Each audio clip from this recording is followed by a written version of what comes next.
देख सकते हैं हमने सिंगल डोर फ्रिज में गैस चार्ज किया था, उसके बाद रेफ्रिजरेशन साइकिल को समझा था। अब यहाँ पर डबल डोर फ्रिज का ये मैकेनिकल भाग है और इसमें हम गैस चार्ज करेंगे, यहाँ इलेक्ट्रिकल भाग भी है। देखिए किसी भी फ्रिज में गैस चार्ज करने का जो प्रोसेस होता है, वो चाहे सिंगल डोर फ्रिज हो, डबल डोर फ्रिज हो, वो चाहे इन्वर्टर हो चाहे नॉन इन्वर्टर हो, मैकेनिकल पार्ट लगभग सभी के सेम होते हैं। यहाँ पर समझते हैं, सबसे पहले इस फ्रिज में हमें गैस चार्ज करना है। गैस चार्ज करने के लिए एक बार इसके मैकेनिकल पार्टों को देख लेते हैं। यहां पर देखेंगे ये कंप्रेसर मोटर है। कंप्रेसर का कार्य सक्शन लाइन से गैस को खींचना, डिस्चार्ज लाइन से बाहर फेंकना होता है। यहां से गैस निकल करके जाएगी कंडेंसर में, कंडेंसर गैस को घुमा घुमा कर वेपर से द्रव में यानी भाप को पानी बनाता है। उसके बाद गैस निकल के जाएगी फिल्टर में या उसको छानकर शुद्ध करेगा। उसके बाद इसमें जाएगी कैपिलरी ट्यूब में, कैपिलरी ट्यूब रेफ्रिजरेंट के प्रेशर को कंट्रोल करेगी और उसके बाद गैस एवापोरेटर में जाएगी जो कि ठंडा करेगा। ये डबल डोर फ्रिज का वो भाग है जो ठंडा करता है, जो ऊपर वाले खाने में लगा होता है, लेकिन ये दिखाई नहीं देता, ये अंदर पैक होता है और इसी के अंदर ये छोटा सा एक खोखला भाग होता है जिसे एक्यूमुलेटर के नाम से जाना जाता है, जिसका कार्य बचे हुए द्रव रेफ्रिजरेंट को वेपर में बदलना होता है और वापस गैस इस मोटी वाली पाइप के माध्यम से सक्शन लाइन में आ जाती है। तो ये तो रहा इसका मैकेनिकल सिस्टम। अब हमें इसमें गैस चार्ज करना है, तो गैस चार्ज करने से पहले देखिए किसी भी फ्रिज में या एसी में या कोई भी फ्रिज हो, वाटर कूलर, डिफ्रीजर, अगर गैस चार्ज करने जा रहे हैं तो टोटल उसमें 5 प्रक्रियाएं अपनाई जाती हैं, जिसमें सबसे पहली प्रक्रिया होती है एनआरबी लगाना। ये एनआरबी वाल्व है, एक प्रकार का वाल्व है। इस वाल्व को कंप्रेसर के चार्जिंग लाइन में लगाया जाता है। जैसे कोई भी फ्रिज खोलेंगे तो पीछे कंप्रेसर होता है, वहां पर एक चार्जिंग लाइन होता है। ये लाइन अभी देखिए यहां पर खुली है। जब फ्रिज नहीं रहती है तो यहां पर पाइप जुड़ी रहती है और वो पाइप बिल्कुल पिंच होती है, तो हमें काट करके इस तरह का एनआरबी वाल्व वेल्डिंग करना होता है। वाल्व को लगाने समय हम यहां पर ध्यान देंगे कि जैसे हमारा ये वाल्व है, वाल्व के ऊपर के नट को यहां से ढीला करेंगे, अंदर इसमें पिन होती है, इस पिन को भी खोल के बाहर निकाल लेंगे। अगर पिन को बिना खोले आप वेल्डिंग करने लगे तो क्या होगा, पिन के अंदर ये जो रेड कलर का आपको दिखाई दे रहा होगा, ये जो वाल्व है ये जल जाएगा, खराब हो जाएगा, तो यहां से गैस लीक करने लगेगी। इसलिए इस वाल्व को पहले निकाल लेंगे और उसके बाद अपने इस पाइप को देख सकते हैं इस तरह से एनआरबी वाल्व को चार्जिंग लाइन में वेल्डिंग गन की सहायता से जोड़ देंगे। ये हमारे पास ये वेल्डिंग गन है और ये हमारा ब्यूटेन गैस है। यहां पर लगाएंगे, देखेंगे लगाने के लिए ये पीछे के साइड में उठा हुआ होता है और इसमें कट होता है सिलेंडर में, इस तरह से इसमें लगाना होता है यहां पर, और लगा करके बस थोड़ा सा घुमा देना होता है, बिल्कुल लग जाएगा। इस तरह से देखिए ये बिल्कुल लग गया हमारा। अब यहां से हम ढीला करेंगे तो गैस निकलेगी। लाइन में एनआरबी वाल्व को वेल्डिंग करने जा रहे हैं, इस तरह से देखिए गर्म करके। ये हमारे पास होता है ब्रिजिंग राड। ये ब्रिजिंग राड कॉपर ऑक्साइड का बना होता है जो आग के संपर्क में आने से जल्दी से पानी का रूप धारण कर लेता है। इसको लगा करके हमें वेल्डिंग करना है। यहाँ पे वेल्डिंग करते समय ध्यान देंगे कि जो कंप्रेसर में जड़ वाली पाइप है, टेम्परेचर उस पर ज्यादा जाना चाहिए क्योंकि वो पाइप हार्ड है। हमारी एनआरबी जल्दी गर्म होती है, लेकिन जो कंप्रेसर वाली पाइप है वो थोड़ा देर में गर्म होती है। देखिए इस तरह से ब्रिजिंग राड लगाएंगे, इस पर पिघलेगा और इसको हटा लेंगे। ये बिल्कुल परफेक्ट जुड़ जाएगा, बिल्कुल बढ़िया से। कम ब्रिजिंग राड लगेगा, नीचे तक जाएगा, ऊपर लगाएंगे नीचे पिघल के अपने आप जाएगा। ये यहाँ पर जुड़ चुका है। तो पहली प्रक्रिया होती है हमारी एनआरबी लगाना, जो कि हमने इसमें लगा लिया। अब इसमें हम पिन लगा के टाइट करेंगे। पिन थोड़ा सा रुक के लगाएंगे क्योंकि ये नट अभी गर्म होगा, थोड़ा सा ठंडा हो जाए तब हम एनआरबी पिन को लगा देते हैं। तो एनआरबी को वेल्डिंग करने के बाद एनआरबी के जो पिन है उसको यहाँ पे लगा देना। ये देख सकते हैं आगे का जो पिन निकला हुआ है वही पॉइंट इसमें अंदर जाएगा इस तरह से, और ऊपर से एनआरबी वाले ही ढक्कन से इसको लगा करके बिल्कुल टाइट कर देंगे जिस प्रकार से। अब क्या होगा, अगर ये पिन दबेगी तभी अंदर की गैस बाहर निकलेगी और पिन दबेगी तभी बाहर की गैस अंदर भी जाएगी। यहाँ पर एनआरबी पिन हमारा लगा करके बिल्कुल रेडी है। अगली प्रक्रिया हमारी होती है फ्लेक्सिंग करना। फ्लेक्सिंग करने का मतलब होता है सिस्टम की पाइपों के अंदर के कचड़े को बाहर निकालना। फ्लेक्सिंग करने के लिए हमें क्या करना होता है, जैसे देखिए ये कंप्रेसर मोटर है, जब हम चालू करेंगे तो ये डिस्चार्ज लाइन की पाइप से हवा फेंकता है। यहां से गैस निकल के जब कंडेंसर में जाएगी तो फिल्टर के पास हवा आएगी। अगर हम यहां से गर्म करके इसको अलग कर दें तो फिर हम इस पाइप को अगर दबाएं तो हवा यहाँ पे दबाव बनाती है, हम झटके से छोड़ेंगे तो हवा बाहर निकलेगी और कंडेंसर के अंदर का कचरा भी इस प्रकार से बाहर निकल जाएगा। तो इसी प्रक्रिया को हम बोलते हैं फ्लेक्सिंग करना, मतलब पाइपों के अंदर के कचड़े को बाहर निकालने की प्रक्रिया को फ्लेक्सिंग करना बोलते हैं। जब हम फ्लेक्सिंग कर लेंगे तो फिर हमें इसका अगली प्रक्रिया करना होता है प्रेशर चढ़ाना। प्रेशर चढ़ाने का मतलब होता है ये जो पूरा सिस्टम है, जो पूरा फ्रिज है, पूरा मैकेनिकल सिस्टम है, इसमें कहीं लीकेज तो नहीं है, जो वेल्डिंग हमने किया उसमें लीकेज तो नहीं है, जो फिल्टर के पास जोड़ा उसमें लीकेज तो नहीं है, वो कंफर्म करने के लिए हमें प्रेशर चढ़ाना होता है। तो हमारे पास यहाँ पे है प्रेशर वैक्यूम पंप। देखिए फ्रिज के कंप्रेसर को भी वर्कशॉप कंप्रेसर बनाया जा सकता है, उससे भी काम हो जाता है, लेकिन यहाँ पर हमारे पास प्रेशर और वैक्यूम दोनों का पंप है, यानी इसे हम प्रेशर भी चढ़ा सकते हैं, वैक्यूम भी कर सकते हैं, तो हम इसी का प्रयोग करते हैं। सबसे पहले इसमें बताते हैं, देखिए इसमें दो लाइनें हैं, जिसमें एक लाइन सक्शन लाइन और एक लाइन डिस्चार्ज लाइन है। देखिए जो सक्शन लाइन है उस पर ब्लू कलर का कवर लगा हुआ है, जो डिस्चार्ज लाइन है उस पर रेड कलर का, मतलब रेड कलर मतलब खतरे की बात है। तो देखिए हमें इसमें प्रेशर भरना है, मतलब डिस्चार्ज लाइन का काम है। अब हम ले लेते हैं अपना गेज, ये देख सकते हैं हमारे पास मैनीफोल्ड गेज है। ये जो गेज है मैनीफोल्ड गेज, इसमें एक तरफ ब्लू गेज है, एक रेड गेज है। ब्लू जो गेज है इसका बोलते हैं कंपाउंड गेज, जो रेड वाला इसे बोलते हैं प्रेशर गेज। अब दोनों में डिफरेंस समझिए कि ब्लू कलर का गेज की सुई जहां पर है वहां से और नीचे जाने का ऑप्शन है, देख सकते हैं यहां पर 30 तक ऑप्शन है, -30 तक इसमें ऑप्शन है। तो ब्लू वाला जो गेज है वो माइनस में भी जा सकता है, लेकिन रेड वाला गेज जहां पर है 0 पे, उससे नीचे नहीं जा सकता। यानी जो ब्लू वाला गेज है इससे हम प्रेशर नापने के लिए भी पॉइंट है, यानी प्रेशर भी चढ़ा सकते हैं, वैक्यूम भी कर सकते हैं। तो अभी फिलहाल हम इसमें प्रेशर चढ़ाने जा रहे हैं, तो प्रेशर चढ़ाएंगे तो हम इस ब्लू वाले गेज से चढ़ा लेते हैं। वैसे नियम यह है कि आप रेड वाले गेज से चढ़ाइए, लेकिन कोई दिक्कत नहीं है, हमारे पास अगर ब्लू वाला गेज है तो हम सारे काम इससे कर सकते हैं। तो हमें क्या करना होता है, अब ये समझिए इस गेज में टोटल 3 लाइनें हैं, देख सकते हैं। एक पाइप यहां पर टाइट हो सकती है, एक बीच में टाइट हो सकती है, एक इधर टाइट हो सकती है। इधर एक हैंडल ब्लू कलर का, इधर भी एक हैंडल होता है रेड कलर का, वो हैंडल अभी इस गेज में है नहीं। अब देखिए जो गेज से जहां का प्रेशर हमें नापना होता है, जैसे ये ब्लू वाले से हम चढ़ाने जा रहे हैं, कहां चढ़ाने जा रहे हैं, तो फ्रिज में। तो ब्लू वाले गेज का जो ठीक निचला पॉइंट है, देखिए यहां पर येलो कलर की पाइप हमने जोड़ा है, ये जो पाइप है इसको जोड़ना है हमें सिस्टम में, मतलब अपनी फ्रिज में। यहां पे यही ध्यान देना होता है सबसे जरूरी कि गेज का कौन सा पाइप कहां जोड़े। तो जो गेज का निचला सिरा है उसको जोड़ेंगे अपने सिस्टम में, यानी फ्रिज में करने जा रहे हैं तो फ्रिज में, एसी में करने जा रहे हैं तो एसी में, इसको यहां पर टाइट करना है। और जो बीच वाला इसमें पॉइंट है, वो बीच वाले पॉइंट को हमें जोड़ना है वहां, चाहे हम गैस चार्ज कर रहे होंगे तो सिलेंडर में जोड़ेंगे, प्रेशर चढ़ाएंगे तो डिस्चार्ज लाइन में जोड़ेंगे, वैक्यूम करेंगे तो सक्शन लाइन में जोड़ेंगे, लेकिन जो गेज वाला गेज का निचला सिरा है वो हमेशा सिस्टम में जोड़ दिया जाएगा। अब इसको हम डिस्चार्ज लाइन में यहां पर जोड़ सकते हैं, देखिए यहां पर डिस्चार्ज लाइन में हम इसको जोड़ दे रहे हैं बढ़िया से। डिस्चार्ज लाइन में जोड़ने के बाद देखिए बिल्कुल अच्छे से इसको टाइट कर देंगे, लीक ना करे। डिस्चार्ज लाइन में जोड़ने के बाद हम इसमें सप्लाई देते हैं, इसमें सप्लाई देते हैं अपने प्रेशर वैक्यूम पंप में। देखिए यहां पर सप्लाई दिया, इसके अंदर भी एक बटन होती है पीछे की साइड में, इस बटन को हम प्रेस करते हैं। जैसे देखिए प्रेस किया, यहां पर रेड कलर की लाइट जली और यहां पर देखेंगे कि सुई जो हमारी है वो बढ़ने लगेगी। यहां पर देख सकते हैं हमने हैंडल को ढीला कर दिया। और एक बात ध्यान देना है कि जिस गेज का हम प्रयोग करेंगे उसका हैंडल खुला रहेगा, दूसरे वाले का हैंडल बंद रहेगा, यानी ये वाला हैंडल बिल्कुल लॉक है, बिल्कुल बंद है, नहीं तो यहां से हवा निकलने लगेगी। तो होता क्या है, जिस गेज का प्रयोग करेंगे उसका हैंडल खुला रहेगा, दूसरे वाले गेज का हैंडल बंद रहेगा। यहां पे देख सकते हैं गेज की सुई ऊपर बढ़ने लगेगी, हमारा प्रेशर चढ़ रहा है और गेज का हैंडल ऑन है, और जिस गेज का प्रयोग नहीं कर रहे हैं उसका हैंडल बंद है। तो यहां पर जो हम प्रेशर चढ़ा रहे हैं, देखिए 100 के करीब पहुंच चुका है, अब 100 से ऊपर जा रहा है, 120 के करीब जा रहा है, तो हम लगभग 140 से 160 तक इसमें प्रेशर चढ़ाएंगे। इससे ज्यादा प्रेशर होने पे जब हमारी सिंगल डोर के फ्रिज का इवापोरेटर होता है वो टेढ़ा उड़ा होने लगता है, वैसे यहां पर तो कोई दिक्कत नहीं होगी। फिर भी हम 140 तक इसमें प्रेशर चढ़ाते हैं और 140 प्रेशर चढ़ा करके फिर हैंडल को बंद कर देंगे।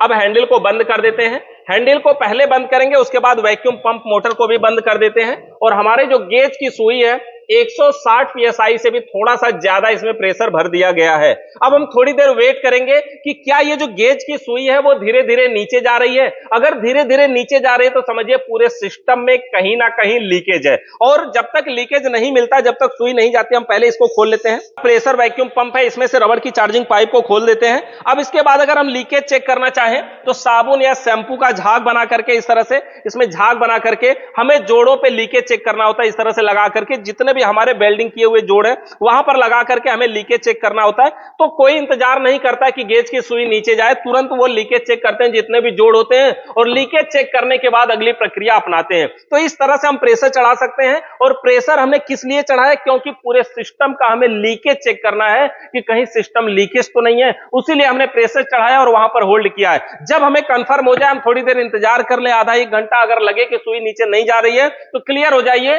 कि सिस्टम में लीकेज नहीं है। अब हम इसके अंदर जो प्रेशर भरा है उसको यहां से हैंडल को ढीला करेंगे और ढीला करके देखिए थोड़ा उड़ा देंगे।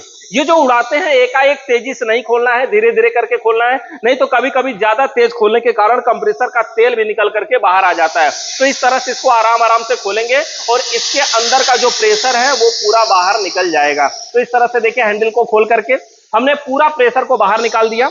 ये जो प्रेशर भरा हुआ था 160 psi, जब हमने हैंडल को ढीला कर दिया ना, ये प्रेशर पूरा निकल गया, लेकिन 100% जो हवा भरी थी मान लीजिए तो उसमें 95% हवा निकलती है। 5% हवा इस पाइप के अंदर रह ही जाती है। वो जो 5% हवा है अगर उसमें रह जाए और उसी में गैस चार्ज किया जाए कर दिया जाए तो हमारा जो ये कैन के अंदर जो गैस है फ्रियान, ये गैस जब जाएगी तो अंदर वाली हवा को ठंडा करेगी और ठंडा करके उसको बर्फ बना देगी, और बर्फ बनेगी तो पाइप कहीं जाम हो जाएगी, और जाम हो जाएगी तो गैस का बहाव रुक जाएगा, तो फ्रिज ठंडा नहीं करेगी। इसलिए हमारी अगली प्रक्रिया होती है वैक्यूम करना। वैक्यूम करने का मतलब होता है सिस्टम की पाइपों के अंदर की नमी को खींचकर बाहर निकालना। यहां पर देख सकते हैं जिस पाइप को हम अभी डिस्चार्ज लाइन में लगाए थे उसी पाइप को अब सक्शन लाइन में केवल लगा देना। यहां पर देख सकते हैं उसी पाइप को अब हमने ब्लू वाले में लगा दिया, यानी सक्शन लाइन में इसको लगा दिया। और इससे क्या होगा, अब इससे होगा वैक्यूम। यहां से स्विच को ऑन कर देते हैं, यहां से स्विच को ऑन कर देते हैं, वैक्यूम पंप हमारा चालू। अब गेज की सुई को देखिए, यहां 0 पे है, धीरे धीरे करके ये -30 की तरफ जाएगा। जब ये -30 की तरफ चला जाए तो समझिए वैक्यूम हो गया है। लेकिन ये जो -30 की तरफ जाता है ये तो जाने को तो तुरंत 1 मिनट या 20-30 सेकंड में ही कभी कभी चला जाता है, लेकिन तुरंत वैक्यूम नहीं होता है। कम से कम घड़ी देख के 5 मिनट तक वैक्यूम करना चाहिए। पूरा सुई -30 में चला जाए तब भी इसको 5 मिनट तक वैक्यूम करना चाहिए अगर बढ़िया से वैक्यूम करना चाहते हैं तो देखिए गेज की सुई -30 पे पहुंच गई है। अब हम गेज के हैंडल को सबसे पहले बंद कर देते हैं। बंद करने के बाद अपने प्रेशर वैक्यूम पंप को भी बंद कर देते हैं। यहां पर देख सकते हैं हमने इसको भी बंद कर दिया।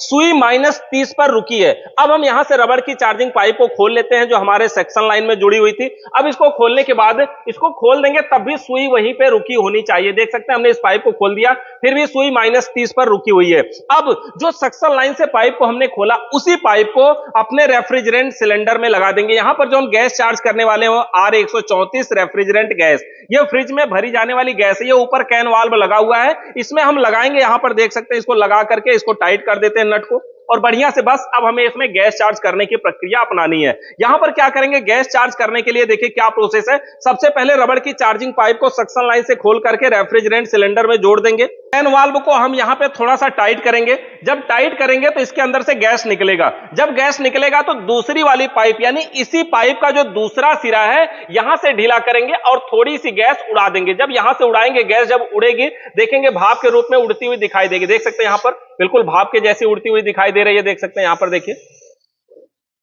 तो इस तरह से भाप के रूप में उड़ती हुई दिखाई देगी। जब हमें लगे कि हमारी गैस निकल रही है अब, तो फिर हम इसको टाइट कर देंगे। ये जो अभी हमने किया, यहां से गैस को ढीला किया, उसके बाद यहां से थोड़ी सी गैस को उड़ाया। तो ये जो उड़ाने का प्रोसेस है वो इसलिए है कि इस रबड़ की चार्जिंग पाइप में बाहर की गैस इसमें थी, वातावरण की थी। वैक्यूम जो हुआ था वो गेज के इधर का ही तो हुआ था, तो इसलिए थोड़ी सी गैस इसमें से उड़ाए ताकि इस पाइप का भी गैस जो है वो उड़ जाए, जो बाहर की हवा इसमें है वो उड़ जाए। अब हमें इसमें गैस चार्ज करना है। गैस चार्ज करने के लिए देखिए यहां पर गेज की सुई पे दिखाइए, ये जो -30 पे सुई है, हम क्या करेंगे, हैंडल को ढीला करेंगे। देखिए जैसे हम हैंडल को ढीला करेंगे गेज की सुई ऊपर बढ़ेगी, फिर से हम इसको टाइट कर देंगे। हमने टाइट कर दिया, गेज की सुई वापस आ गई, लेकिन अब की बार -30 पे नहीं गई है, 0 के आसपास रुकी है। इसमें देख सकते हैं लिक्विड के रूप में गैस भी दिखाई दे रही है, इसमें देख सकते हैं यहां पर लिक्विड के रूप में। तो अब हम क्या करें, फिर से एक बार ढीला करते हैं और फिर से इसको बंद कर देते हैं। अब की बार देखेंगे 0 से ऊपर सुई रुक रही है। एक बार हम इसको और ढीला करके बंद कर देते हैं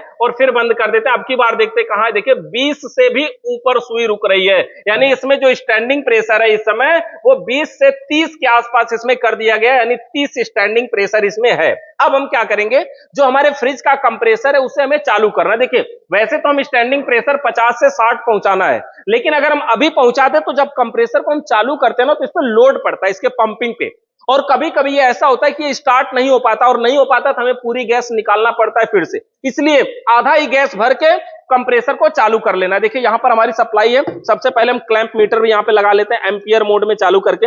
ये हमारे पास क्लैंप मीटर है और इसको एम्पियर मोड में चालू करना है। देख सकते हैं क्लैंप मीटर बहुत अच्छी क्वालिटी का है, इसमें जो टेक्स्ट लिखा हुआ है बहुत ज्यादा दिनों से यूज कर रहे हैं इसलिए वो मिट गया। एम्पियर मोड पे लगा लिया हमने। यहां पर देख सकते हैं अभी 0 0.001 शो कर रहा है। स्विच को हम चालू करते हैं, जैसे चालू करेंगे यहां पर एंपियर देख सकते हैं ले रहा है 1.0 एम्पियर, 1 एम्पियर के करीब ले रहा है। और गेज की सुई देखेंगे वो नीचे आने लगेगी, जैसे ही कंप्रेसर चालू होगा गेज की सुई नीचे आने लगेगी। और अब इसी सुई पे मेन ध्यान देना, देखिए फ्रिज हमारी कितने लीटर के, 150 litre, 200 litre, 250 litre, 300 litre, 500 litre, उससे कोई मतलब नहीं है। मतलब है तो गैस कौन सी भर रहे हैं, तो इसमें 134 भर रहे हैं, तो इसका रनिंग प्रेशर क्या होता है, रनिंग प्रेशर इसका 12 से 15 होता है। हमें सुई को 12 से 15 पे पहुंचाना है। अभी ये 0 पे है, हम हैंडल को फिर से ढीला करते हैं, देख सकते हैं यहां पर, और फिर इसको टाइट कर देते हैं। यहां पर देखेंगे ढीला करके हमने टाइट किया, सुई 0 पे देखिए जा रही है, 0 के करीब जा रही है। देखिए इसमें क्या है, जो 0 है ना, ये 0 के बाद 20 है,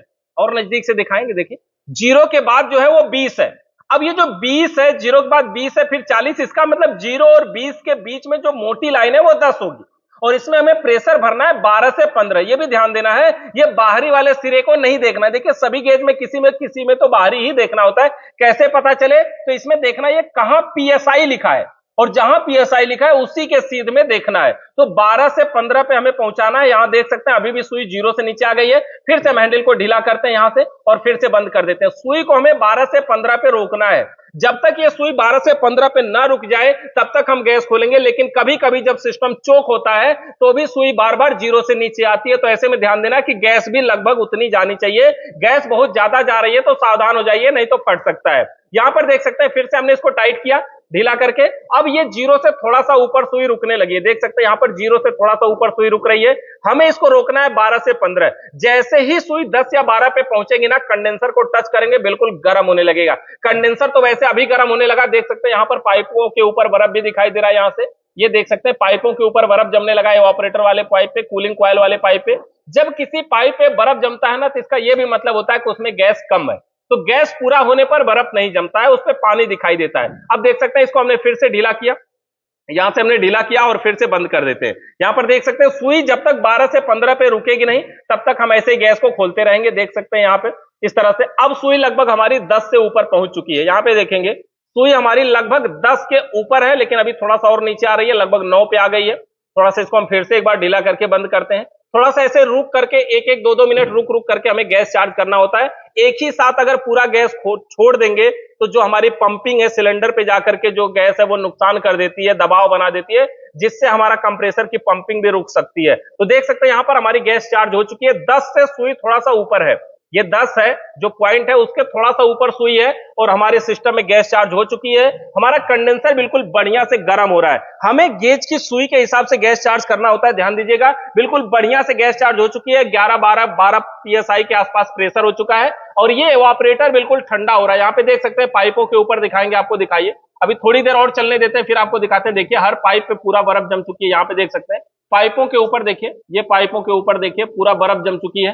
तो थोड़ी देर और इसको ठंडा होने देते हैं, फिर इसके अंदर की एक्टिविटी दिखाते हैं कैसा दिखाई दे। तो देख सकते हैं इस प्रकार से फ्रिज के एवापोरेटर के ऊपर बिल्कुल बढ़िया बर्फ जम रही है, बिल्कुल बढ़िया क्वालिटी में। देख सकते हैं इस तरह से बिल्कुल मोटा बर्फ जम रही है। अगर इसको अभी 2 ही मिनट हुआ चालू किए हुए, अगर इसको लंबे समय तक चलाया जाए तो पूरा बर्फ जम जाएगी। जब इस प्रकार से हमारे फ्रिज ठंडा होने लगे तो अब हमें जो इसमें हमारी चार्जिंग पाइप वगैरह लगी इसको हमें बाहर निकालना होता है। निकालने के लिए क्या करेंगे, सबसे पहले तो ये हैंडल हमारा बंद है। बंद अवस्था में हम यहां से क्या करेंगे, अपने वाल्व को भी बंद करके, यानी इस वाल्व को खोल करके कैन को बाहर निकाल लेंगे। उसके बाद जो हमारी यहाँ रबड़ की चार्जिंग पाइप टाइट है, जो हमारा एनआरवी वाल्व में, इसको सीधा हमें खोल लेना है। जब खोलेंगे तो थोड़ी सी गैस निकल सकती है, फिर इसको टाइट कर लेना थोड़ा सा अच्छे से, और उसके बाद इस नट को लगा करके ऊपर से अच्छी प्रकार से टाइट कर देना है। बस इस प्रकार से हमारे फ्रिज में कंप्लीट गैस चार्जिंग का प्रोसेस बिल्कुल बढ़िया से हो जाएगा। इससे रिलेटेड आपका कोई सवाल या सुझाव बचा है तो कमेंट करके बताइए। वीडियो देखने के लिए आप सभी का बहुत बहुत धन्यवाद।